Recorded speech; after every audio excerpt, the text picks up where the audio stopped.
ఈరోజు ఈ వాక్యము వినుచున్న ప్రియ సహోదరి సహోదరుడా, మన ప్రియ రక్షకుడైన యేసుక్రీస్తు నామమున మీ అందరికీ నా వందనములు తెలియజేయుచూ ఉన్నాను. పరిశుద్ధాత్మ దేవుడు ఈ దినము కొరకు ఏర్పాటు చేయబడిన వాక్యమును మనము చూచినట్లయితే సామెతల గ్రంథము 1వ అధ్యాయము 8వ వచనము చదువుకుందాం. నా కుమారుడా, నీ తండ్రి ఉపదేశము ఆలకింపుము, నీ తల్లి చెప్పు బోధను త్రోసివేయకము. ఆమేన్. ఈ వాక్యమును మనం గమనించినట్లయితే మనము మన తల్లిదండ్రులకు విధేయులై వారికి లోబడి జీవించాలి. ప్రతి ఒక్కరి పట్ల విధేయత కలిగి జీవించాలి. అందుకే పరిశుద్ధ గ్రంథం ఏమని చెప్తున్నది అంటే, నా కుమారుడా, నీ తండ్రి ఉపదేశము ఆలకింపుము, నీ తల్లి చెప్పు బోధను త్రోసివేయకము. ఈరోజు ఈ వాక్యమును వినుచున్న మీరు మీ తల్లిదండ్రుల ఉపదేశమును మీరు ఆలకించినట్లయితే అవి తలకు సొగసైన మాలికయు నీ కంఠమునకు హారములునై ఉండును అని పరిశుద్ధ లేఖన భాగములో వ్రాయబడి ఉన్నది. తల్లిదండ్రుల ఉపదేశమును ఏమి చేయాలి అని వాక్యము మనకు తెలియజేయుచున్నదో చూడండి. వాటిని ఎల్లప్పుడూ నీ హృదయమునందు ధరించుకొనుము, నీ మెడ చుట్టూ వాటిని కట్టుకొనుము.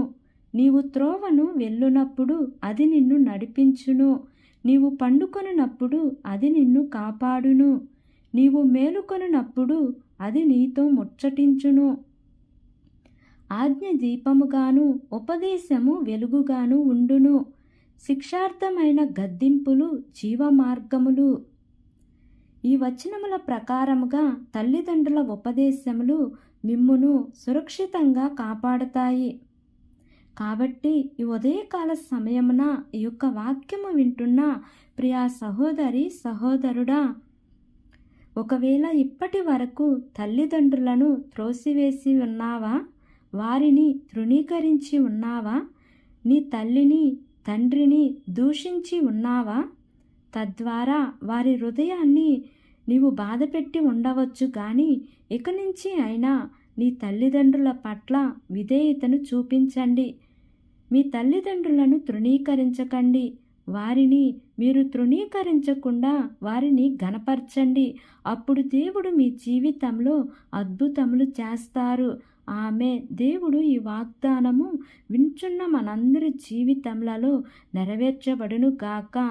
ఆమెన్. ప్రార్థన చేసుకుందాం. ప్రేమ కలిగిన యేసయ్య, కృప కలిగిన దేవా, నీకు వందనాలు తండ్రి, నీకు స్తోత్రములు ప్రభువా. ఇంతవరకు నీ కృపలో మమ్మల్ని కాచి కాపాడిన విధానాన్ని బట్టి నీకు వందనాలు తండ్రి. ఈ ఉదయకాల సమయమున మీరు మాకిచ్చినటువంటి ఇట్టి వాగ్దానాన్ని బట్టి నీకు వందనాలు ప్రభువా. ఈ వాగ్దానము వినుచున్న ప్రతి ఒక్క బిడ్డ జీవితంలో యేసయ్య ఈ వాగ్దానాన్ని నెరవేర్చమని మిమ్మల్ని వేడుకుంటున్నాను ప్రభువా. మా దేశమును జ్ఞాపకం చేసుకోండి యేసయ్య. దేశమును పరిపాలిస్తున్న ప్రతి అధికారుల కుటుంబాలను మీరు జ్ఞాపకం చేసుకోండి తండ్రి. దేశ ప్రజలను జ్ఞాపకం చేసుకోండి తండ్రి. ఎవరైతే బలహీనంగా ఉన్నారో వారిని జ్ఞాపకం చేసుకోండి తండ్రి. చదువుకుంటున్న ప్రతి ఒక్క బిడ్డను జ్ఞాపకం చేసుకోండి ప్రభువా. ఉద్యోగాల కోసం ఎదురు చూస్తున్న ప్రతి బిడ్డను జ్ఞాపకం చేసుకోండి తండ్రి. గర్భవతులుగా ఉన్న బిడ్డలను జ్ఞాపకం చేసుకోండి యేసయ్య. గర్భఫలాల కోసం ఎదురు చూస్తున్న ప్రతి బిడ్డను జ్ఞాపకం చేసుకోండి తండ్రి. ఈ దినము ప్రయాణం చేస్తున్న ప్రతి బిడ్డను జ్ఞాపకం చేసుకోండి యేసయ్య. వారి ప్రయాణం అంతటిలో నా ప్రభా నీ దూతల కాపుదల ఉంచి క్షేమకరమైన ప్రయాణం వారు చేయులాగున కృప చూపించమని మిమ్మల్ని వేడుకుంటున్నాను ప్రభా.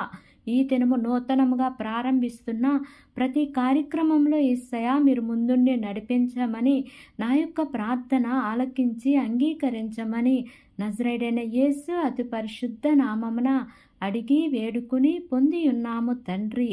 Amen, amen, amen. Praise the Lord. God bless you all.